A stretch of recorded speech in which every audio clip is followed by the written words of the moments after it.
اعوذ باللہ من الشیطان الرجیم بسم اللہ الرحمن الرحیم۔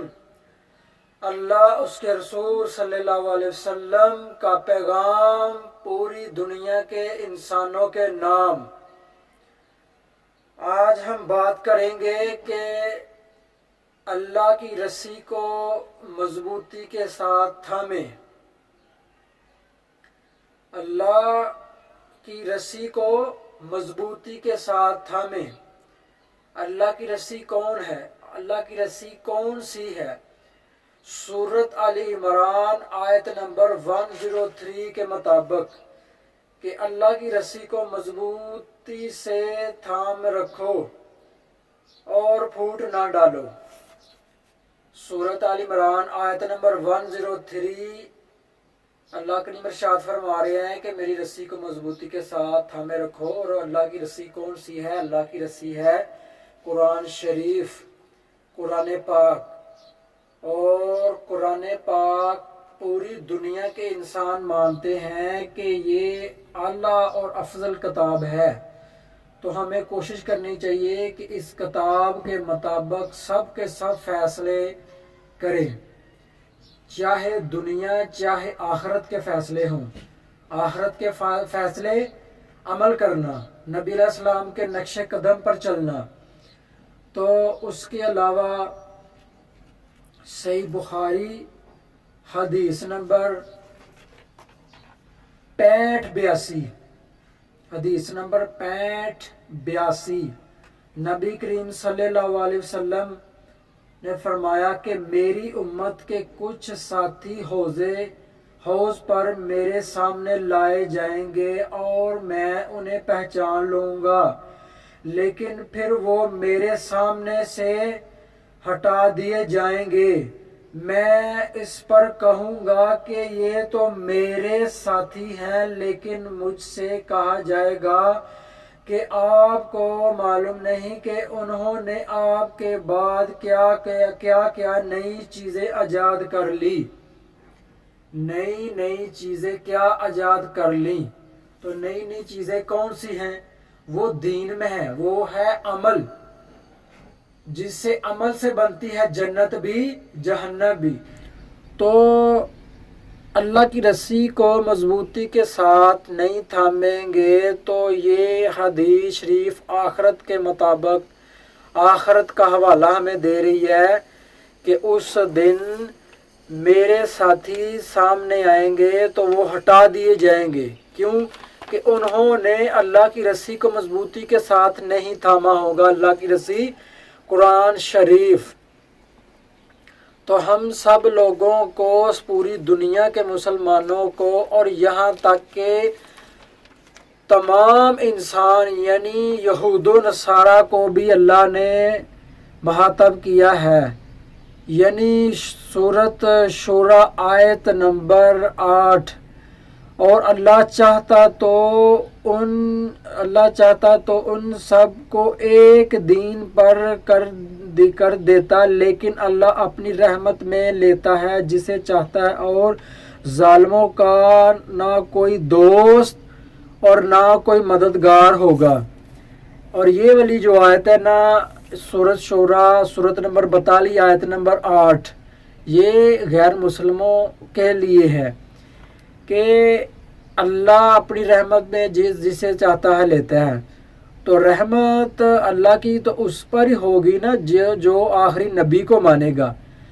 آخری نبی کو جو مانے گا اللہ کی رحمت تو ہوگی اس پر، کیونکہ وہ رحمت العالمین صلی اللہ علیہ وسلم ہے ساری انسانیت کے لیے۔ تو ہمیں کوشش کرنی چاہیے کہ قرآن و حدیث کو تھامیں، جس طرح کہ علی بھائی فرما رہے ہیں کہ سب کے سب مسلم ہو جائیں، سب کے سب مسلم ہو جائیں۔ تو قرآن پاک میں بھی ہم سب کو مسلم ہی پکارا گیا ہے۔ بریلوی دیوبندی اہل حدیث شیعہ نہیں پکارا گیا۔ بریلوی علماء کرام، دیوبندی علماء کرام، شیعہ، اہل حدیث، سب حنفی، مالکی، شافعی، ہم سب کو چاہیے کہ اس وقت کٹھے ہونے کی ضرورت ہے۔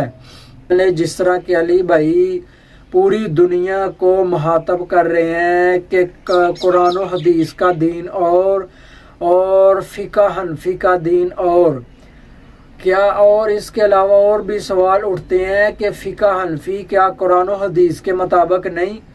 تو خود فیصلہ کر لیں کہ جب ہم کہتے ہیں کہ یہ قرآن اور یہ حدیث ہے تو آگے سے کیا جواب آتا ہے کہ وہ کہتے ہیں نہیں بھئی آپ تو غیر مقلد ہیں اور ہم مقلد ہیں، آپ غیر مقلد ہیں تو ہم مقلد ہیں۔ تو یعنی سمجھ لیں کہ صاف طور پر پتہ چلا کہ حدیث اور قرآن و حدیث کی بات جب کی جائے تو وہ آخر میں یہ کہہ دیتے ہیں کہ آپ کو بھی غیر مقلد ہیں، یعنی فقہ حنفی جو ہے وہ قرآن و حدیث کے اندر ہے۔ تو ایک اور سوال اٹھتا ہے کہ کیا فقہ حنفی یعنی امام ابو حنیفہ رحمۃ اللہ علیہ سے پہلے جو لوگ، جو بزرگ، جو نیک لوگ زندگی گزار کر گئے ہیں، کیا وہ کس ہی فقہ حنفی پر عمل کرتے تھے؟ کوئی بھی نہیں۔ پوچھتے ہیں کہ صحابہ کرام رضی اللہ تعالیٰ عنہ علیہ السلام کون سے فرقے میں سے تھے؟ بریلوی، دیوبندی، اہل حدیث، اہل تشیع، کسی فرقے میں بھی نہیں۔ تو اس سے یہ تو صاف طور پر پتہ چل رہا ہے نا کہ قرآن و حدیث کا دین اور فقہ حنفی کا دین اور۔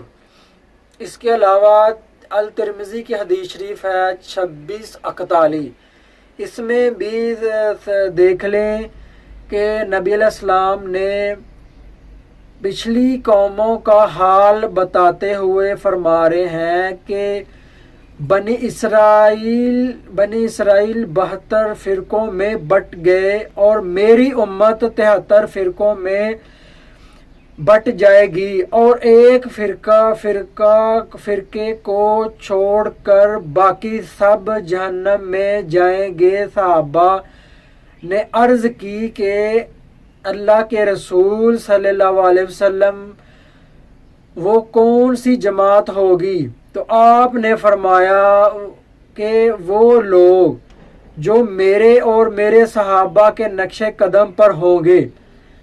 الترمذی 2641 حدیث نمبر یہ بھی بتا رہی ہے کہ ایک فرقہ کامیاب جنتی گروہ ہوگا۔ وہ کون سا ہوگا؟ کہ صحابہ کرام کے نقش قدم پر چلنے والا، اللہ اور اس کے رسول صلی اللہ علیہ وسلم کے نقش قدم پر چلنے والا اور صحابہ کرام کے نقش قدم پر چلنے والا۔ تو صحابہ کرام کیا بریلوی، دیوبندی، اہل حدیث، شیعہ تھے؟ نہیں، مسلم۔ تو اس سے پتہ چلا کہ کتابوں قرآن و حدیث کا دین اور فقہ حنفی کا دین، اور ہم امام ابو حنیفہ رحمۃ اللہ علیہ کی عزت احترام کرتے ہیں، ان کی بات کو سمجھتے اور مانتے بھی ہیں۔ ہم صرف اماموں کو نہیں مانتے، اماموں کی بھی مانتے ہیں۔ تو علی بھائی تو پوری دنیا کو چیخ چیخ کر کہہ رہے ہیں کہ کتابوں کا دین اور بابوں کا دین اور ہم سب کو چاہیے کہ سورۃ آل عمران آیت نمبر 103 کے مطابق فیصلہ کر لیں۔